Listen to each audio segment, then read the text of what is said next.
The Tao of Self-Confidence, Episode 312. Welcome to the Tao of Self-Confidence, where I share stories of amazing women who have discovered their inner journey to self-confidence. Visit our website at thetaoofselfconfidence.com. Your inner journey to self-confidence awaits. Well, hello friend. Welcome to the Tao of Self-Confidence, where I share stories of amazing women who have discovered their inner journey to self-confidence. I'm your host today, Sheena Yap Chan, and today I have a phenomenal lady on the show today. She is the co-founder of Society Staples, and she's here to share her story on self-confidence. So without further ado, I'm going to introduce you to Debra Lam. Hey Debra, how are you today? Maybe you can fill in a little bit more about yourself to the listeners. Sure. Hi, everyone.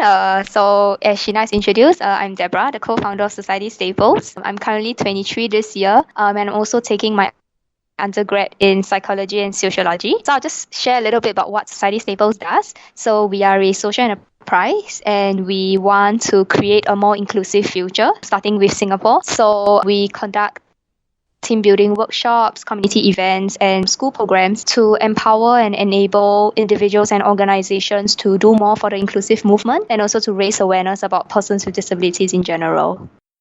Awesome. Well, thanks for sharing that. And Debra, what's your cultural background? Okay, so my cultural background is I'm a Chinese Singaporean. Awesome. Well, thanks for sharing that. And what would be your favorite self-confidence quote? So I have two quotes to share with the audience today. So the first one would be to be comfortable with the uncomfortable. And the second one is to constantly figure out what we don't want to do so that we can eventually get closer to what we like and want to do.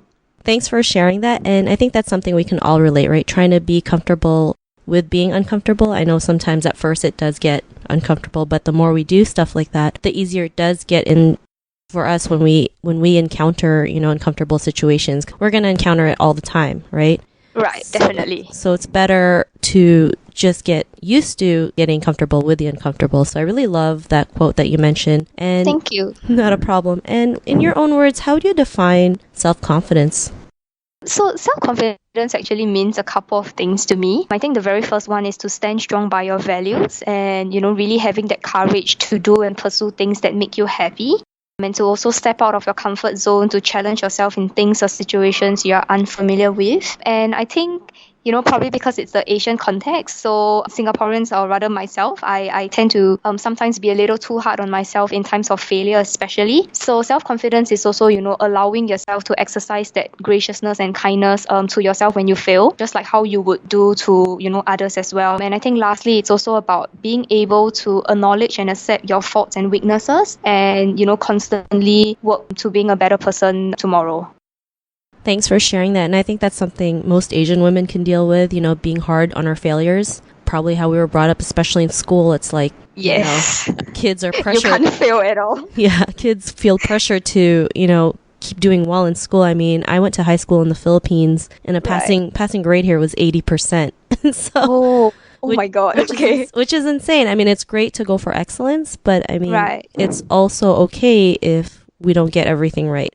Definitely. We have to learn to be kind to ourselves and not always be so hard on ourselves. So I really love the definitions that you mentioned. And Debra, what was your life like before your discovery of self-confidence? Okay, so I actually wouldn't say that I'm very self-confident now, but if you compare myself right now to maybe about 2 to 3 years ago, I have definitely progressed. So I used to be really, really afraid of trying new things, and I really hated, uncertainty or risks and doubts.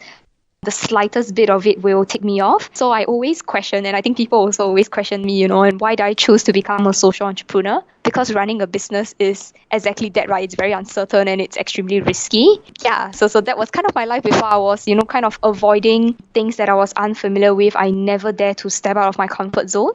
Thanks for sharing that. That's something most women can go through, right? Especially, uncertainty. Like, it's so, it's scary. It's such a big word. Yeah. It's scary sometimes because we don't know what could happen. And most of us would think of the worst things, not realizing we can just switch that in an instant and just think of something wonderful. Like, uncertainty can be a great thing if you can expect good things into your life. Just attract that thing, have that good, attract what you want, have good energy. And it, it just takes a second to change that thinking. And I think that's what's missing. It's just that change in thinking. And, it's these little small things that can really make a big progress in your life. And what was that aha moment when you realized you were more than enough to go out there and do the things that you love? I think it was more of a natural progression and build up. So I can't really pinpoint a particular moment per se, but I guess, it's just through all the life experiences that I've gained and also the experiences of running my own enterprise, I slowly learned how to deal with all these negative emotions. And I think, like you mentioned earlier, to change my thinking as well. When I guess, being running your own business, you have to be a little bit thick-skinned, right? So you have to go out to, tell people what you do, you have to try and get sales. So, having to put myself in those positions really made me realize that the change in thinking is the first step to really believing in yourself more. And I guess that has worked out for me pretty well. Thanks for sharing that. It's great. Something as just a change in thinking can really make a big difference in your life. And, because of these life experiences and running your own enterprise and change in thinking, what's your life been like now? So definitely my experiences have taught me a lot to be able to sit with that discomfort and, to work things through even in times of uncertainty and risk. And I've also come to accept the fact that I will never be able to find answers for everything, and that's perfectly okay. And sometimes even when you're unsure or uncertain of yourself, that's perfectly normal too. So everyone is experimenting, and people fail when they experiment. So it's okay for you to fail so long as you are able to get back up. Thanks for sharing that. And it's great that, something that was negative before, you can see it in a positive light and just keep going and just do things like run your enterprise, be a change in the world that we love, right? Just shifting people's perception of things. So, thanks for sharing that. And to the woman who's listening to your episode, she may be in her own journey of self-confidence. What would be that one tip you would give to her? I think everybody really knows this, that life is definitely going to be tough. So it's really nice to just be able to invest in areas of your interest and not what people tell you to be. To always pick the battles that you're willing to fight for and never stop, giving up on the road of pursuing your goals. Thanks for sharing those tips. And I like that you mentioned invest in your own interests because, especially for Asian women, it's so challenging for them to do that, especially, when all your life you've been told what to do. And, because that most women feel like they can't trust themselves, they doubt themselves, they feel like they're not capable of doing the things that they love. And, this was one of the reasons why I created this shows to show them what's possible, to see there's so many women out there who deal with the same issues, but yet is able to have the courage to go out there and do it. So I really love what you mentioned there as a great tip, which is invest in your own interests. And I think that's so important. And if our listeners wanted to connect with you and get to know a little bit more about you and what you do, is there any links or social media profiles you can share with us today? Oh, definitely. One way you can connect with me is through Society Staples' Facebook page. That's SOCIETY, Society, and Staples, STAPLES. You can also go to our website, which is societystaples.com.sg. If you want to connect with me personally, then you can either find me on Facebook or LinkedIn profile as well.